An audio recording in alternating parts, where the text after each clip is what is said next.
Okay, this is lecture number 10. Our subject for today is Paul Postal's chapter, The Openness of Natural Languages. First, though, I would like to start by reviewing some earlier things that we've covered. We noted before that the sentences of a natural language can be mapped onto the set of natural numbers. So, just as for any natural number, there's a greater natural number. Likewise, for any sentence of a natural language, there is a longer sentence. And an analogous point also applies to social structures. Remember that we talked about recursive embedding in social structures. In fact, just more generally, we spoke of embedding, right? Now, for any degree of embedding in a social structure, any conceivable degree of embedding, one can also conceive of a social structure with the same degree of embedding plus 1. In other words, a greater degree of embedding. And that's analogous to the natural numbers.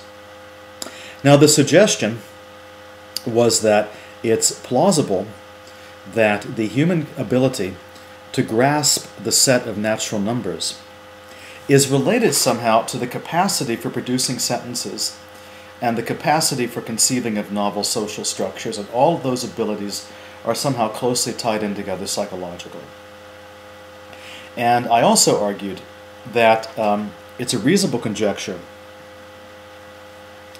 that the computational system for generating possible social structures came first, in terms of evolutionary time, that it came first, and its function was for the organism to process information about relatively large numbers of individuals within the community, within the organism society.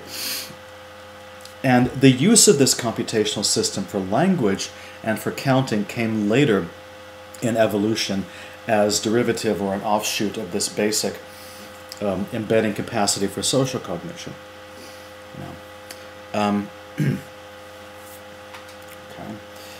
Now, also by way of review, to say that a system is particulate is to say that it operates on constituents which can be counted using natural numbers.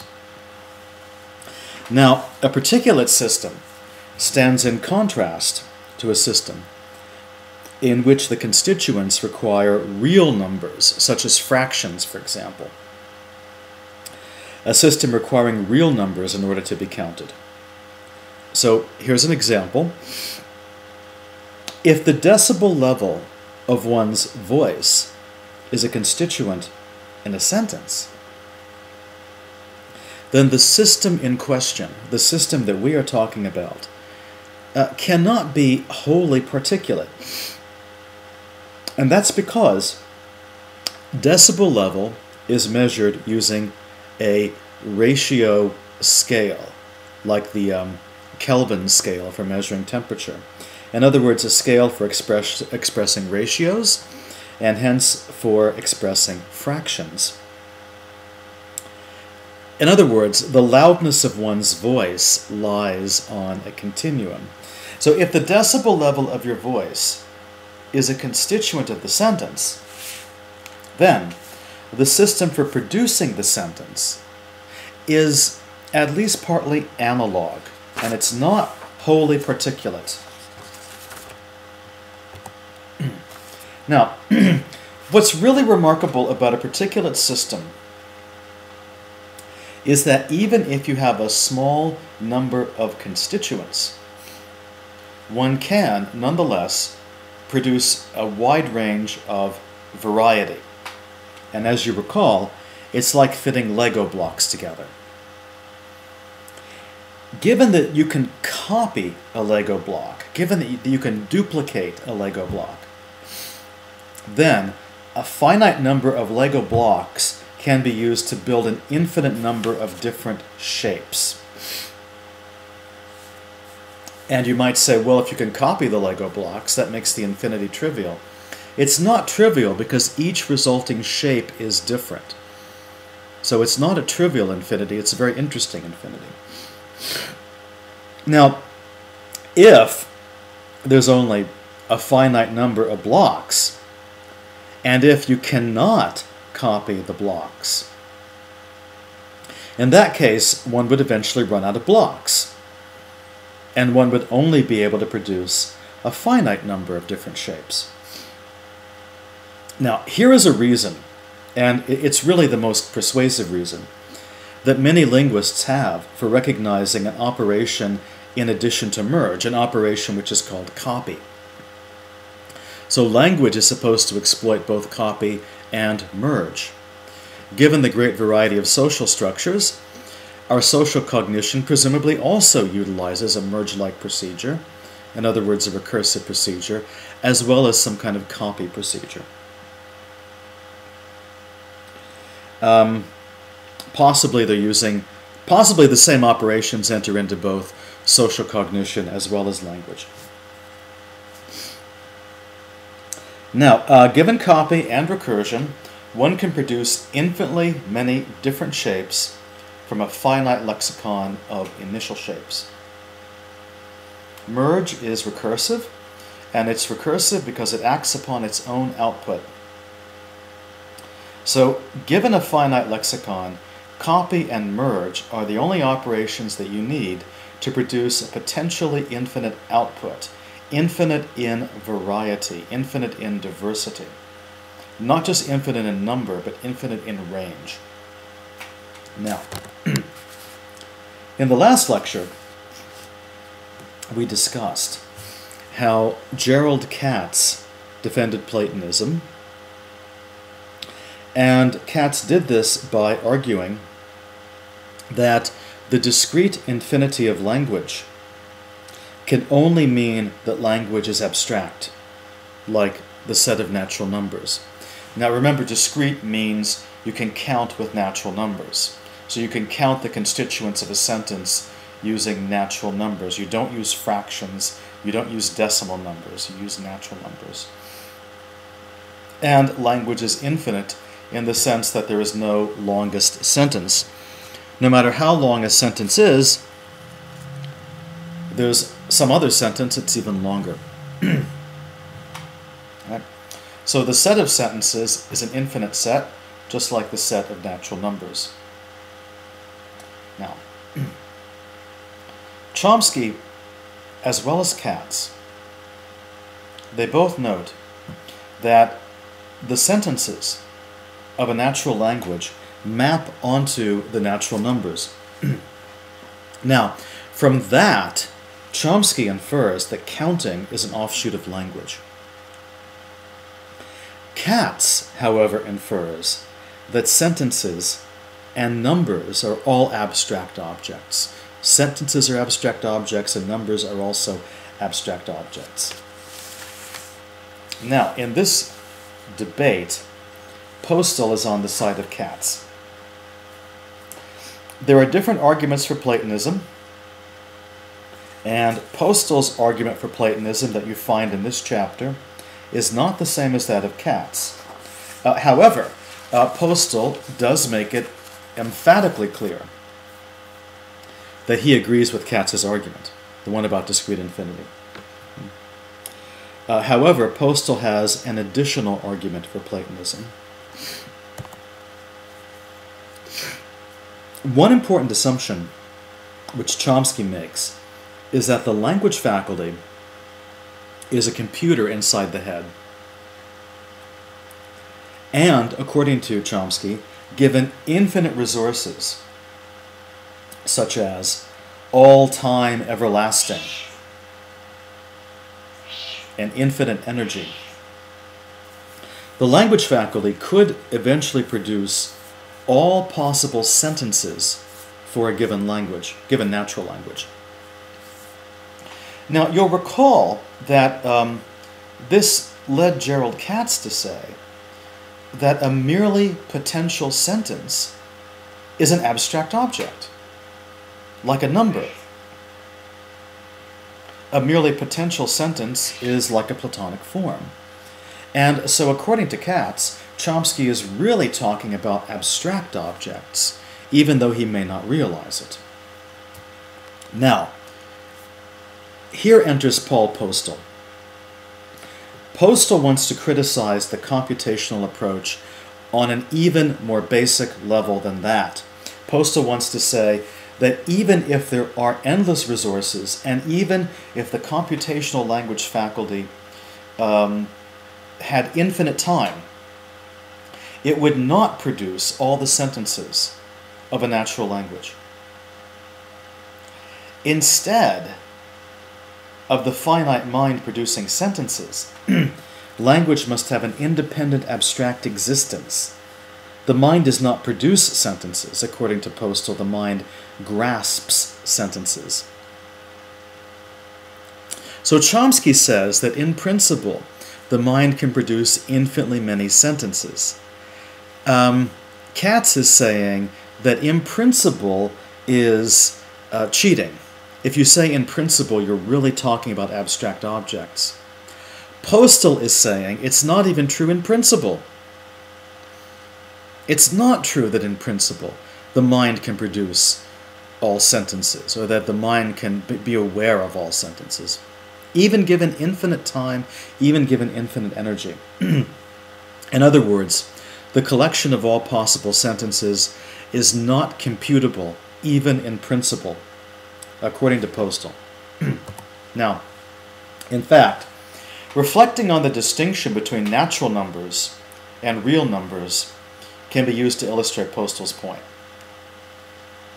Now, suppose that a computer starts with the number 0 and then performs the operation +1 on this input. The computer produces the number 1 as output. Now, suppose the computer then performs the same operation on that result. So it's adding 1 to the result 1.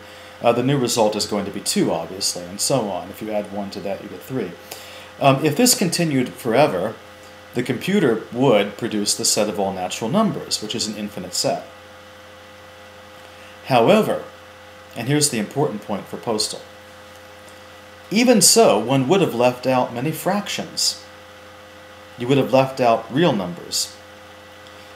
You would have not, you would have left out the totality of real numbers.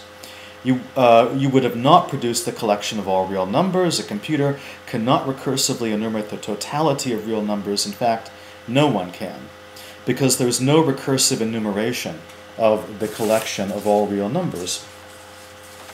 Now, Postal's point is that computational approaches to a given natural language treat that language as though it were a recursively enumerable set. For example, a computational approach to English pretends that English is a set of sentences which can be mapped onto some set of natural numbers. But Postal is trying to show that the sentences of English, and of course this would also be true for any natural language, the sentences of English are too great in number to be recursively enumerable. The sentences of English are analogous to the totality of real numbers rather than natural numbers. Hence, even given infinite resources, no computer could produce all the sentences of English. Here's another way of phrasing Postal's point. He's saying that the collection of sentences for a natural language is not countably infinite.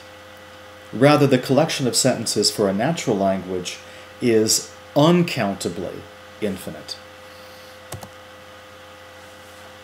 And here are some definitions to help clarify what we're talking about. All right, so a recursive enumeration is not possible for the totality of sentences for a natural language, according to Postal. What is a recursive enumeration? It results from an indefinitely recursive operation. A recursive enumeration is a set whose members are countably infinite. Okay?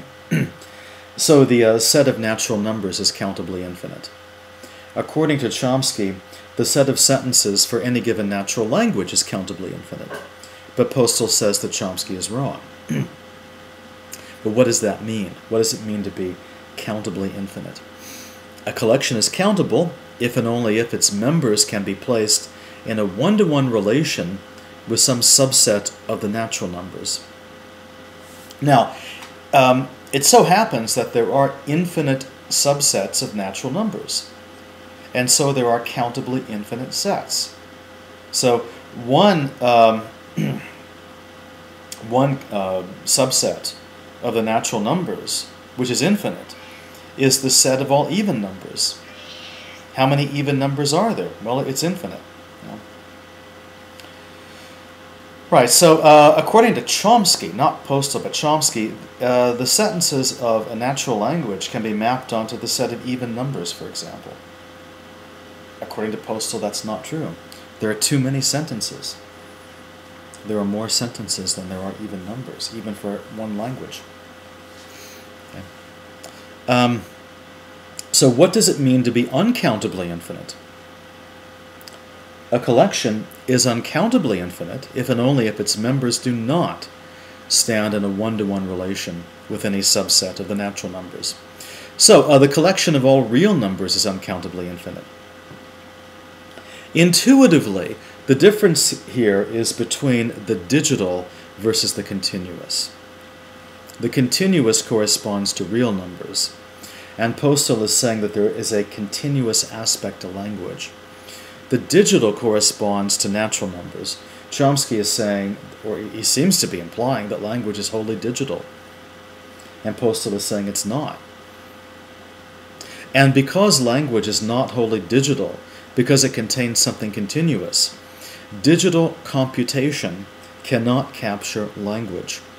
And when we talk about merge, we are talking about digital computation. Therefore, merge cannot do justice to language. Language goes beyond merge, according to Postel. Now, the points made here also apply to numbers, and they apply to social structures. Even in principle, it is not possible to compute all the real numbers. So how do humans manage to grasp real numbers? How do we grasp decimal numbers and fractions? How do we grasp ratios? The magnitude of possible social structures is also too great to be recursively enumerable. So the mind could not compute all possible social structures. Even with infinite time, the mind could not compute all possible social structures. So here is Postel's point. Language does not exhibit discrete infinity alone. Note, by the way, that the words digital and discrete are synonymous. And also note that when Abler was talking about a particulate system, he was talking about a digital system, a discrete system. So you have Abler and Chomsky on one side talking about digital systems, and you have Postel, and also, as you may remember from the first lecture, David Braden Mitchell and Frank Jackson, their map story of the mind. The map story of the mind also posits continuous infinity. According to Braden Mitchell and Jackson, there are systems of continuous infinity in the mind, not merely systems of discrete infinity. And that's why Braden Mitchell and Jackson were arguing that discrete infinity does not do full justice to cognition. Postel is saying the same thing about language. The concept of discrete infinity does not do full justice to language. There are also continuous things about language. Now, the point can be made very simply by considering one of Postel's examples. Intuitively, each of the following is a perfectly acceptable sentence of English. I have to prepare for my cow voice here. The cow went moo. The cow went moo. The cow went moo. The cow went moo. The cow went moo. Now, each of those seems to be a different sentence. Each one expresses a different thought. At least it seems like it does. You know? In fact, people could disagree with each other. One person might say the cow went moo. Someone else might say, oh no, the cow went moo. Now, even though only 5 sentences were written down here, the number of potential sentences that fits this framework is clearly infinite. Now the notation here is a little bit misleading, because the only thing I did in each case was to write an extra O in each sentence. And so the number of copies of the letter O can be counted using natural numbers. But that's not really the point. The point is that this goes beyond natural numbers. Because how many different possible mu sounds are there? Well, it lies along a continuum. So you cannot count the number of possible mu sounds using natural numbers alone. You have to use fractions or decimals or something like that. Let's just say fractions. You have to use fractions to count the number of possible mu sounds. A digital system won't work. You can't compute the number of possible mu sounds using a digital computer because it's digital. You need an analog system to count the number of possible mu sounds or to represent them. And given that each of these is a sentence of English, how many sentences are there of English? It's an uncountable infinity. Another way of saying that is that it's non-denumerably infinite. Non-denumerably infinite, uncountably infinite. Those are two different ways of saying the same thing. So, the number of sounds forms a collection which is not recursively enumerable.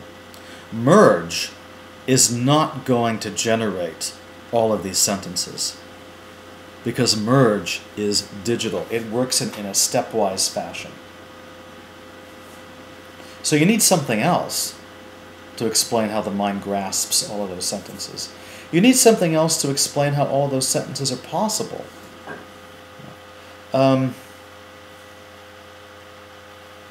Now, so according to Postel, all of the sentences that are represented here, and of course it's not 5 sentences, it's an uncountable infinity of sentences. A digital computer cannot generate these sentences even in principle because the magnitude is too large, even given infinite time and infinite resources, infinite energy. It can't do it. Now, suppose I say, it's rainy today, and suppose I say it twice.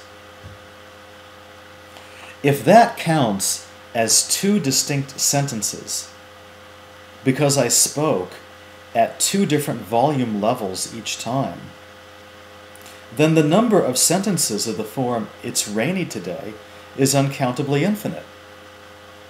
Why? Well, because decibel level lies along a continuum. So if the decibel level of the utterance is part of the sentence, then how many sentences are there of the form, it's rainy today? Not only are there infinitely many sentences of that form, but there are uncountably infinitely many different sentences of that form. 1 sentence for each decibel level. And it's because there is an uncountable infinitude of decibel levels. Because the volume levels form a continuum.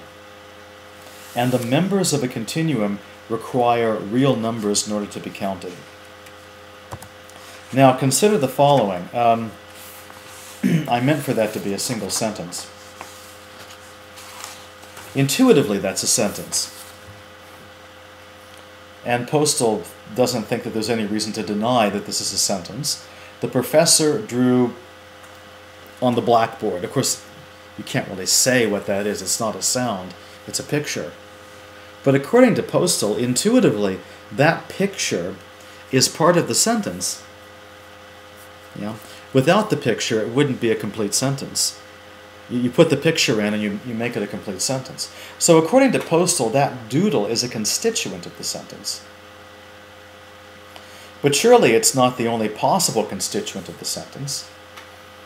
You could replace it with other doodles. How many doodles are there?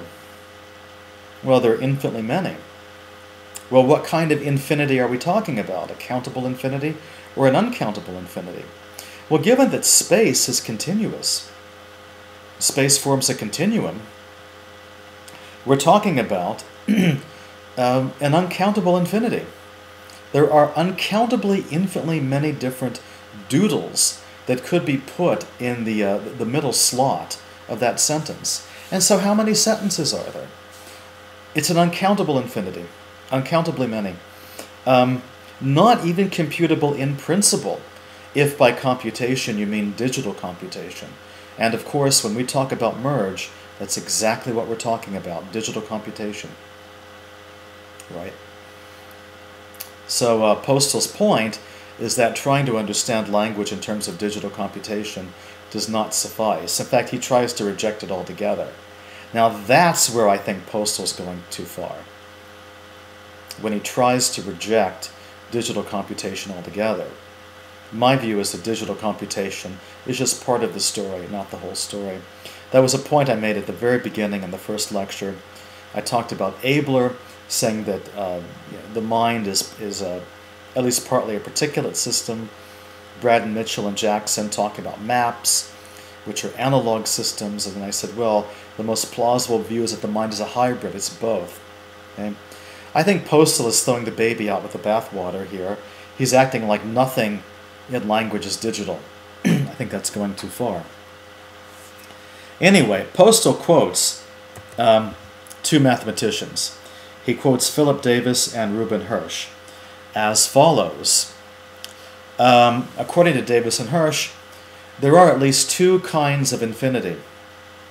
The first, the infinity of the natural numbers and of any equivalent sets. Now, this would be the set of all, well, according to Chomsky, right, the set of all sentences for a natural language. That's one kind of infinity. According to me, the set of all mods for relational models theory, according to me, that's also the first kind of infinity. That kind of infinity is called Aleph naught. Now, I suppose that Davis and Hirsch are British. I'm not sure, but I think they probably are because naught is kind of a British-sounding word. You can also say Aleph 0 or Aleph null.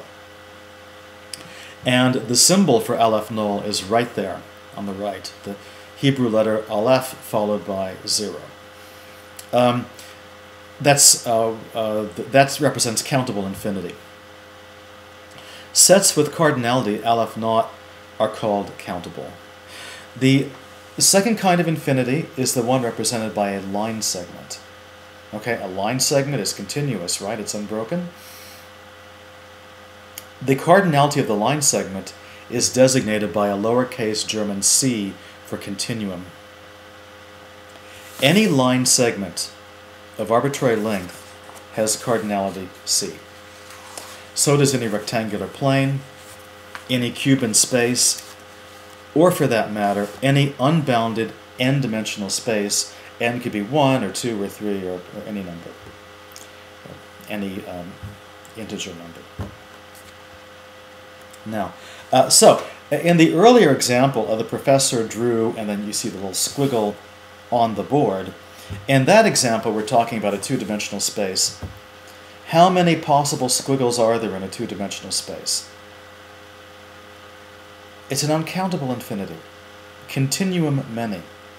That's how many. Yeah. Digital computation does not do justice to the magnitude of the number of squiggles that are possible in a two-dimensional space. Okay. Now, okay. The sentences of a natural language form an uncountably infinite set because they potentially include iconic constituents. I don't think Postal uses the word iconic. I don't recall him using that word in this chapter, but that's exactly what he's talking about. Postal is talking about iconicity, and he's drawing attention to the iconic aspect of natural language.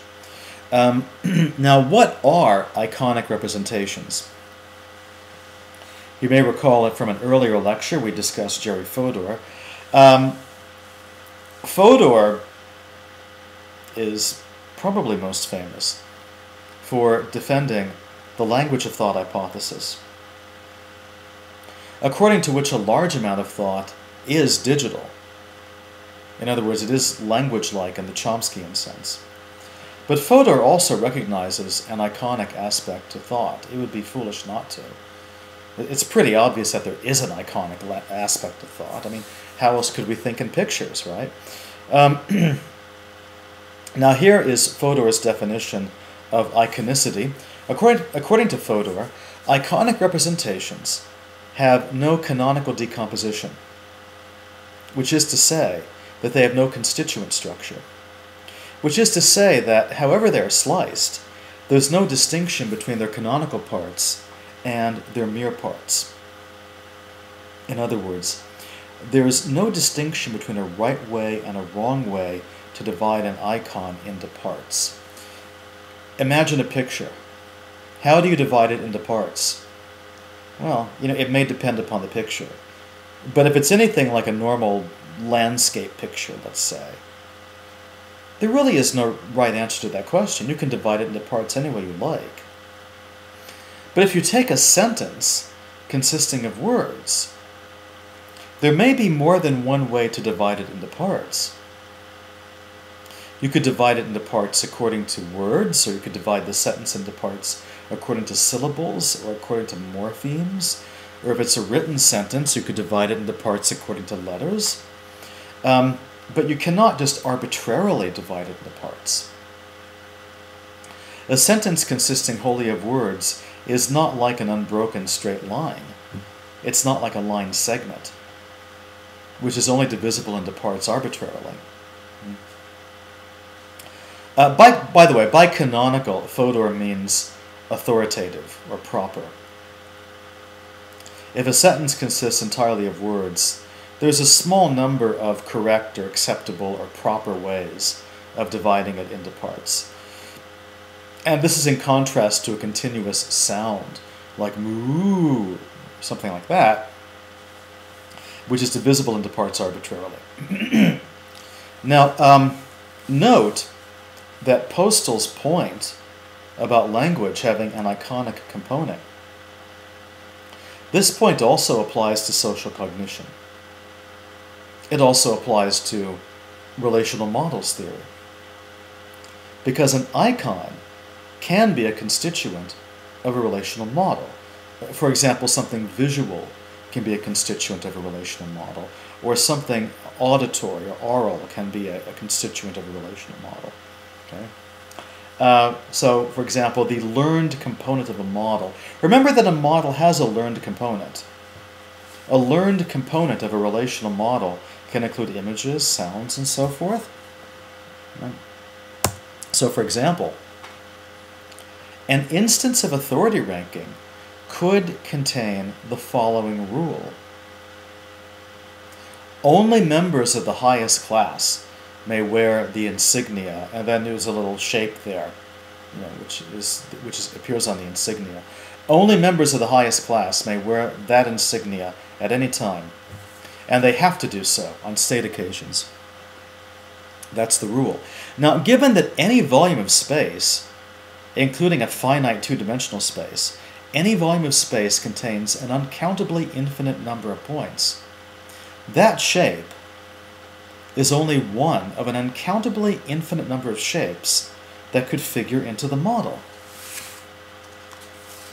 So, how many forms does authority ranking take? Well, it must be an uncountable infinity of forms. And to illustrate the point, consider these two shapes. There's one implementation rule, one prio, to use Fiske's term. There's one prio for authority ranking that refers to the shape above. And there's another implementation rule, or prio, referring to the shape below. Now, how many possible shapes are there? Okay, well, first of all, that's at least two different implementation rules, two different prios. And remember that prios are part of models. A prio is a constituent of a social relational model. So, if those two different shapes can enter into two different prios, then there must be at least two different relational models, even for authority ranking. Two different forms of authority ranking. One in which the top symbol represents highest rank, and the other in which the other symbol represents highest rank. Now, here's the point. You could imagine the top shape morphing in a continuous manner within its two-dimensional shape, or space rather, into the bottom shape. You could imagine the top shape morphing into the bottom shape. And if such a morphing were to occur, an uncountably infinite number of intermediate shapes would be realized in the process, because the top shape would be moving through uncountably many points, intermediate points in space. Now, any one of the intermediate shapes could enter into a social rule, or a prio. As a result, there's an uncountably infinite collection of such potential prios. And given that prios are components of models, then there's an uncountably infinite collection of possible social relational models. That means that it's impossible to compute all of the possible social relational models, even in principle. In other words, the collection of all possible social relational models is not recursively enumerable. Now, according to Postal, any proof-theoretic grammar is only capable of generating a countable set. Given that languages are uncountable collections, no proof-theoretic grammar can do justice to a natural language. And so now what we need to do is to spend a little time reflecting on this terminology. We need some more definitions. First of all, let's consider what a grammar is. A grammar is any systematic account of the structure of a language. By extension, one can speak of a social grammar, which would be a systematic account of the structure of a collection of social relational models. Now, Postal, as you'll recall from reading the chapter, is very critical of proof-theoretic grammars, at least for natural languages. So what's a proof-theoretic grammar? First of all, it's a finite characterization of a non-finite collection, such as a collection of sentences, which is not finite for a language, or a collection of social relational models. A proof-theoretic grammar consists of procedures for constructing, in a finite number of steps, any given member of the infinite collection. Now, another term that's important, although I don't think that Postal uses the term in this chapter, but it's important to discuss it anyway, is the notion of a set-theoretic grammar. We should discuss them because merge is set-theoretic. As you'll recall, merge is a set-constructing operation. Now here's the point. A set-theoretic grammar, set-theoretic grammars are a subclass of proof-theoretic grammars. So if a grammar is set-theoretic, then it is also proof-theoretic. Given that a merge-based grammar is set-theoretic, it follows that a merge-based grammar is also proof-theoretic. And when Postal rejects proof-theoretic grammars for natural languages, he is, by implication, also rejecting set-theoretic grammars for natural languages. A set-theoretic grammar generates sets, like merge.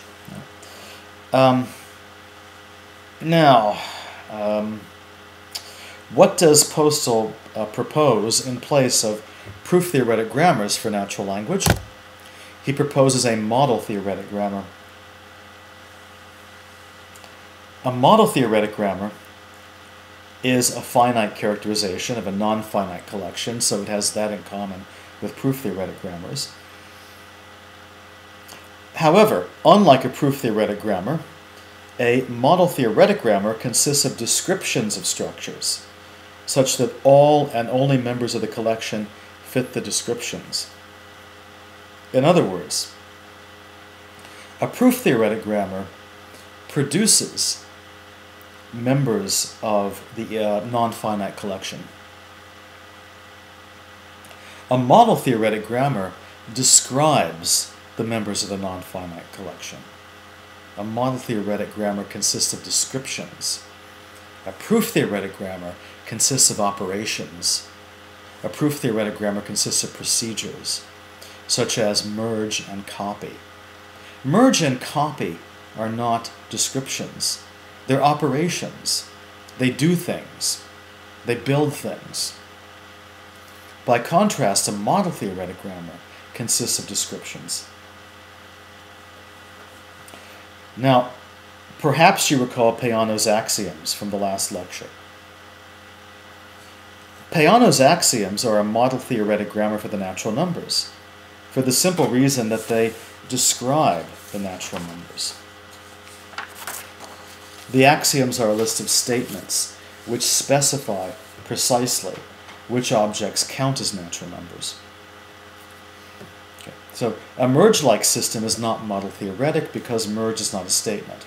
It's a procedure for building something. It constructs objects which can be treated as sets or as somehow analogous to sets. Now, model-theoretic grammars are the same as what the linguist Geoffrey Pullum means by model-theoretic syntax. And proof-theoretic grammars are the same as what Pullum means by generative enumerative syntax. So generative enumerative syntax, that's proof-theoretic grammar, including set-theoretic grammars. By contrast, model-theoretic syntax is model-theoretic grammars. Okay. And here is the quote from Pullum. I believe that Postal includes this quote in his chapter. Model-theoretic syntax rules are simply assertions about the structure of expressions. In other words, a model-theoretic syntactic rule makes a statement.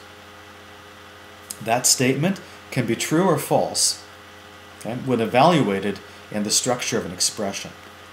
If a structure is to be grammatically well formed according to a certain rule, then the rule must be true as interpreted in that structure. However, rules within generative enumerative syntax are not like this. A generative enumerative syntactical rule is an instruction forming part of a procedure for stepwise construction of a derivation. It's a rule-mediated sequence of representations. In other words, it's a derivational sequence. You'll recall that there are derivational steps in merge-like grammars, right? The last step in the procedure is by definition well-formed.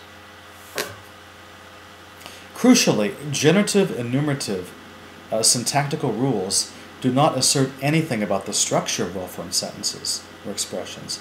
They are instructions, making up individual parts of an integrated procedure for building such structures, and they cannot be interpreted in isolation. Now, Postal and Pullum, among others, have suggested that a model-theoretic grammar can do the same work as a proof-theoretic grammar. They claim that the bias in linguistics toward proof-theoretic grammars is an irrational prejudice.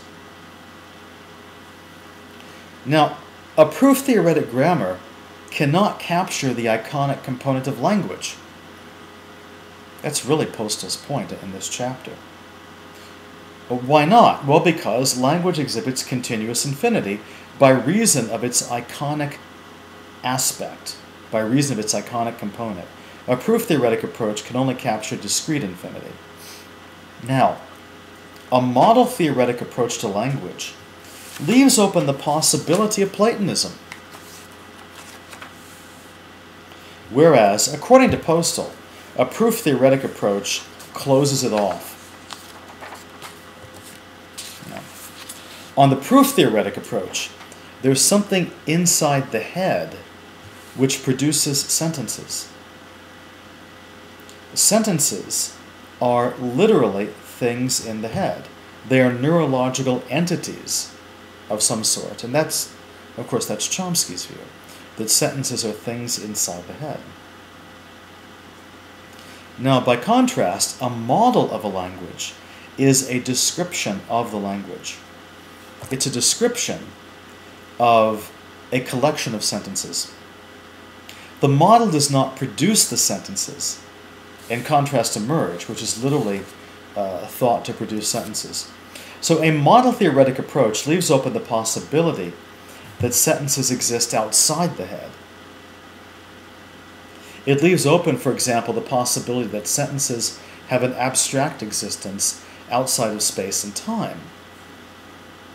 So instead of there being a little computer inside the head, according to Postel and Pullum, there's a description in the head of what language is. And this does not rule out language being something abstract, something Platonic. But to say that there's a little thing in the head that builds sentences, that's to say something about what language is. It's, on that view, it's something neurophysiological, which is why Chomsky's approach to linguistics is sometimes called biolinguistics. If sentences are neurophysiological, then the study of sentences is ultimately biology. Now, in some ways, Postel's chapter brings us right back to William Abler, right back to the first author. In fact, I believe that there's a good criticism of Postel implicit in Abler. Abler, as you recall, noted that blending systems ultimately result in homogeneity. By contrast with particulate systems, there's the potential for greater variety over time. Now, Abler contrasted particulate systems with blending systems, but back in the first lecture I argued that blending systems are actually a subcase of analog systems. So the real contrast here is between particulate systems versus analog systems, which is another way to say that the contrast is between the discrete on the one hand and the continuous on the other.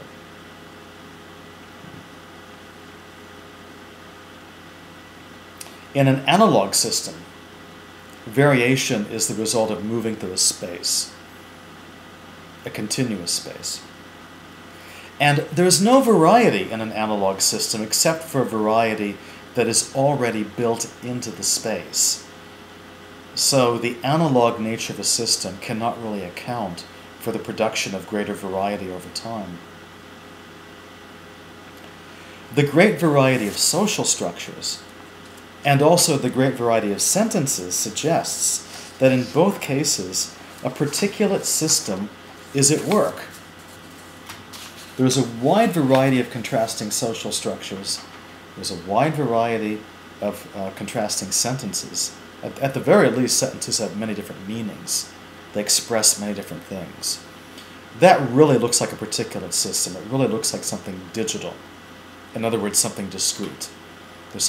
There are primes here that are being combined to form larger units. It really looks that way. All right? So, what's my conclusion? My conclusion is that the mind is a hybrid. This suggests that there is digital computation in addition to analog systems. In other words, the mind combines both. This is not to reject computational approaches, as Postel does, but it is rather to acknowledge that digital computation is not the only thing that the mind does. Plausibly, there's digital computation in the mind, but there are other things too. Even fundamentally different things, even radically different things. Now, in other words, we can wash out the iconic representations in the relational models by focusing on their formal properties alone. In other words, we can view the models simply as structures. And you might wonder, why would we want to do this? And the answer is idealization. Sometimes in science, you ignore properties of a system in order to isolate an interesting phenomenon or to arrive at a good explanation of a phenomenon. That's one kind of idealization. It's known as minimalist idealization. In the case of social relational cognition, we can isolate the computational component of social cognition by focusing on mods alone. Now remember from reading Fiske that a social relational model is a combination of two things. It's a mod and a prio. The prio is the semantic element of the social relational model. The mod is the purely formal or structural component of the model. By focusing on the mod alone, by focusing on structure alone, we have reason to posit a computational operation in the brain producing these mods. Okay, so the recursive aspect of the complex models is found only in the mods. Here's a quote from Fiske, which is a bit of a refresher, reminder about the distinction between mods and prios. Quoting Fiske, these mods are relational structures that can be implemented in innumerable ways. Don't take innumerable literally there. He's being poetic. When he says innumerable, he does not mean uncountably infinite. He just means infinite, okay? Okay. Mods can be combined in infinitely many different ways, but it's not an uncountable infinity. It's countable because it's digital. These mods are relational structures that can be implemented in many different ways. Hence, a mod requires cultural complements that complete it, a set of prios. Prios are cultural prototypes, precedents, precepts, or principles that orient the mod by indicating with whom, what, when, where, and how it is implemented in any specific instance. That's why earlier I was saying that an insignia, a shape, can be part of a prio, because it may be an implementation rule for authority ranking that only members of a certain social class are allowed to display a certain insignia. Oh, that's prionic. Prios can be folk tales, proverbs, holy books, sermons, children's stories, movies or television shows, admonishments or punishments experienced or observed. Now you see, that's uncountably infinite because it involves pictures, sounds, explanations or experiences of interaction that the child is able to use to orient her mods. The prios are what is culturally transmitted that the child must detect and learn. The collection of all prios is uncountable because it includes shapes. And shapes are as vast in number as the points in a continuum. Certain symbols, for example, may be prionic in the sense of signifying social class, but a shape could also serve as a keepsake or a reminder of a love affair, for example. That would be communal sharing. Right? So shapes, pictures, sounds, and so forth, they crucially enter into all of the models, not just authority ranking. Now, given a particulate system, best explains the variety of the models. And so it's reasonable to suppose that the mods result from a particulate system. If you focus on the mods alone, they're the result of something digital. But prios include potentially uncountably infinitely many representations of shape. Okay? So, the prionic component of social cognition goes beyond digital computation. And so there must be an analog system that enters into social relational cognition as well. So for example, these two shapes, They occupy two positions in a continuous map of possible shapes, and this agrees with the map story of what's his first name? Jackson. I forgot Jackson's first name. David Braden Mitchell and Frank Jackson, that's it. Their map account of cognition. Now, here's what I'm saying. Plausibly, a set theoretic, or at least proof theoretic system, a particulate system, generates the mods.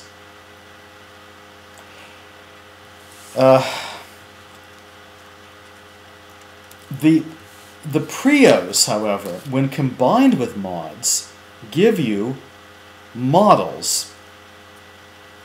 And the relational models themselves are a model theoretic grammar. They're a model theoretic grammar for social cognition. That's why it's called relational models theory. And that's why these representations are called models. So the mind uses a model theoretic grammar for social relational cognition.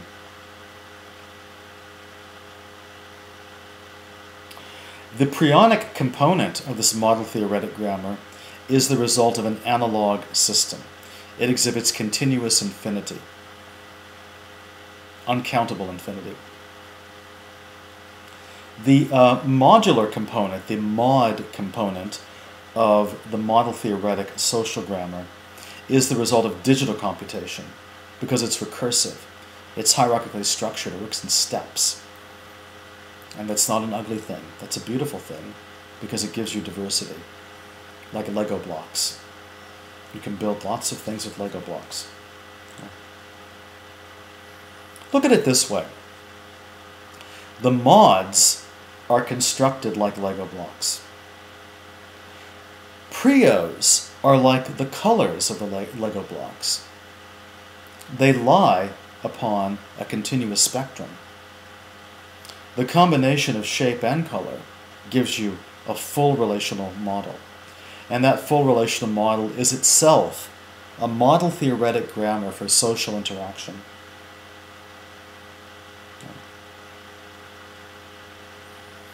All right, so the mind must be a hybrid of both digital and analog systems, not only to explain both the modular and prionic component of social relational cognition, but also to explain the digital and iconic components of language, and also to explain the obvious fact that human beings not only grasp natural numbers, we also grasp real numbers.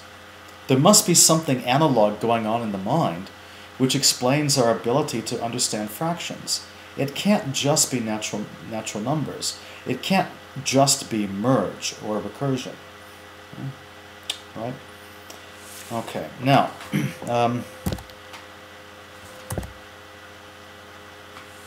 oh yes,